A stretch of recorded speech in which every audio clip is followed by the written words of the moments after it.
Morisaki Bookshop by Satoshi Yagisawa. Takako, a young woman in Tokyo, hits a low point in life. Feeling lost, she accepts an invitation to stay in her uncle Satoru's tiny secondhand bookshop. Living among old books and her uncle's peculiar but warm presence, she slowly begins to heal. She discovers a new love for reading, reconnects with herself, and starts seeing life differently.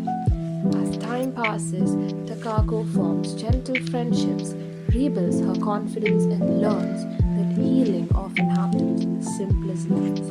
It's a soft and heartwarming journey about finding peace and rediscovering yourself. I absolutely loved reading this book, and I think you love it too.